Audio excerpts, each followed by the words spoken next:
신유진 시인의 시 한 편을 읽어드리면서 시작할까 합니다. 이 시의 제목은 아름다운 구속 언덕 이렇게 되어 있습니다. 가슴에 잔잔히 스며드는 하얀 눈물 같은 향기에 오늘만은 흠뻑 취하고 싶습니다. 지난날 아파했던 시간만큼 아니라 하여도 두 손 꼭 잡고서 그 향기에 죽도록 취하고 싶어요. 눈물나게 힘겨웠던 지난날의 아픔 가슴에 하나씩 곱게 새기며 우리 사랑 키우고 지금 이대로 따뜻한 품속에서 영원히 잠들고 싶습니다. 당신을 너무도 사랑하기에 라고 되어 있습니다. 이 시의 제목이 아름다운 구속 언덕이니까 아마도 이 시가 시의 제목만 보아서는 골고다 언덕의 십자가에서 구속사역을 완수하신 예수 그리스도를 떠올리며 쓴 시가 아닌가라는 그런 생각을 가져보게 됩니다. 하지만 내용상으로 볼 때는 예수님을 생각나게 하는 키워드 단어가 하나도 보이지를 않지요. 그러기에 내용상 예수님이 오히려 지난날 힘들었던 나에게 도움을 주었던 그 어떤 다른 대상에 대한 시로 느껴집니다. 아무튼 대상을 떠나서 이 시의 전반적인 어감은 마지막 부분에 실려 있는 듯합니다. 당신을 너무도 사랑하기에 라는 이 부분입니다. 그러니까 내가 당신을 사랑하는데 너무나 사랑한다는 이 내용이 이 시의 전체적인 인상이고 어감입니다. 사랑하기에 그 사랑에 취하고 싶고 사랑하기에 그 향기에 죽도록 취하며 사랑하기에 가슴속에 그 사랑을 키우고 또 사랑하기에 그 품속에서 영원히 잠들고 싶다는 생각이 시인의 이 전반적인 생각인 듯합니다. 시인이 이런 고백을 지금 하는 것은 왜냐하면 내가 힘들어 고통받던 지난날의 그 추억, 그때 나는 너무나 과분한 사랑을 받았기 때문입니다. 그래서 지금 나는 그 사랑을 간직하고 싶은 것이고 그 사랑에 취해서 지금 나는 그의 곁을 떠날 줄 모르는 상태가 되어버린 것입니다. 그러고 보니까 이렇게 내용을 정리해서 보면 이 시의 대상을 예수님이 아닌 다른 것으로 말할 필요는 없다라는 생각도 듭니다. 왜냐하면 우리는 다 고통과 어려움을 겪는 존재들인데 그런 모든 상황 가운데서 우리를 건지신 이가 예수님이기 때문입니다. 여러분, 인생의 고난, 고통을 피해갈 자가 누구겠습니까? 우리는 죄로 인하여 고통과 고난의 환경에 직면해 있는 존재입니다. 그런데 그런 고통과 고난의 현장 가운데 직면한 나라는 개인과 우리라는 공동체를 그 고통의 현장으로부터 벗어나게 해 주실 분이 누구인가? 바로 예수 그리스도인 것입니다. 이 시의 제목처럼 주님은 고난을 상징하는 해골의 언덕, 그 골고다에서 나를 향한 사랑을 쏟아 부어 주셨던 것입니다. 그래서 나는 그 사랑, 곧 나를 위한 주님의 그 황홀한 사랑을 안 후, 곧 나에게 부어주신 그 사랑이 얼마나 놀랍고 큰 것인가를 알게 된 이후 나는 그 사랑을 잊지 못하게 된 것입니다. 그래서 그 사랑에 아직도 감격해 있고 흠뻑 빠져 있는 것이죠. 시인이 어떤 의도에서 이 시를 쓰게 되었는지는 잘 모르겠지만 아무튼 제가 내린 결론은 이 시를 통해서 시인은 거절할 수 없는 절대적인 사랑을 표출하려고 했다고 생각합니다. 사실 설교를 준비하면서 적당한 예화를 찾기 원했습니다. 그래서 찾다 보니 이 시를 만나게 되었는데요. 오늘 본문을 이해하는 데 도움이 되겠다는 생각을 가졌습니다. 왜냐하면 오늘 본문에 나타난 사람들이 거절할 수 없는 절대적인 사랑에 노출되어 있는 사람들이기 때문입니다. 본문에는 먼저 아리마대 사람 요셉이 등장합니다. 그는 부자인데 산헤드린 공회의 회원이었습니다. 산헤드린이 어떤 곳입니까? 다른 것은 몰라도 산헤드린에 대해서 알아야 할 것이 있다면 그것은 그 공의회가 예수님을 죄수로 몰아붙여서 사형에 이르게 했다는 것입니다.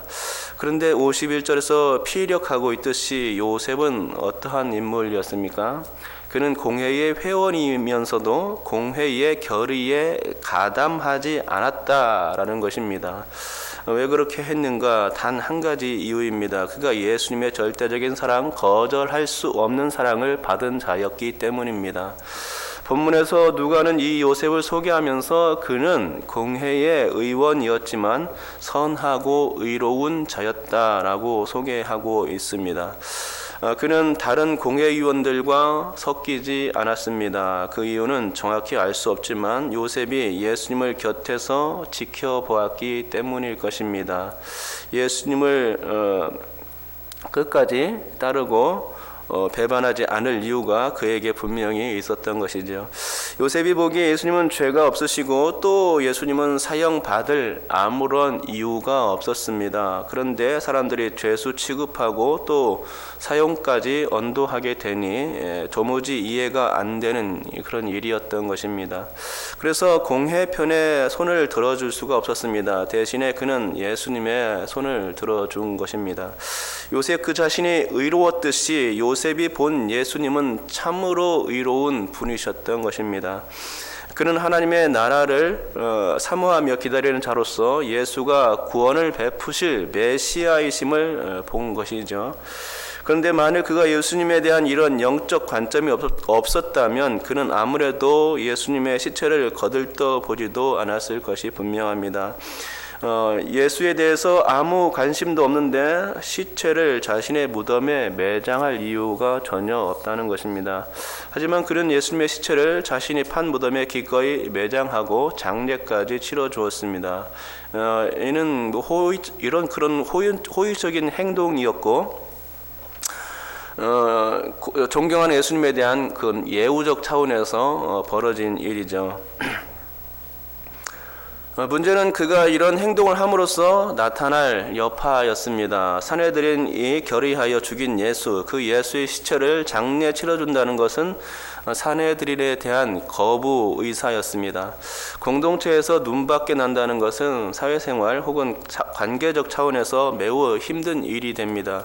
그럼에도 불구하고 요셉은 예수님의 시체를 장례 치러준 것입니다. 그것도 빌라도에게 직접 가서 예수의 시체를 달라 해서 장례를 치러주고 있는 적극적인 모습까지 보이는 것입니다. 그것도 대단한 용기가 아닐 수가 없는 것이죠. 그러면 이와 같은 용기는 어디서부터 나오는 것이겠는가요? 사랑하지 않고서는 이런 용기가 나올 수가 없는 것입니다. 내 자신이 피해를 보면서 욕을 먹으면서 눈촉을 받으면서 절대로 할 수가 없습니다. 하지만 내가 이렇게 해야만 할 때가 있습니다. 그것은 내가 사랑하는 사람이 어떤 일을 당하게 될 때입니다.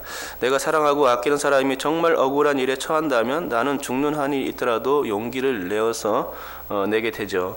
그게 진정한 사랑이죠. 요셉에게는 그러한 사랑이 있었던 것입니다. 그래서 그는 용기를 내었고 결코 주님의 시체를 거들떠 볼 수 없었던 것입니다.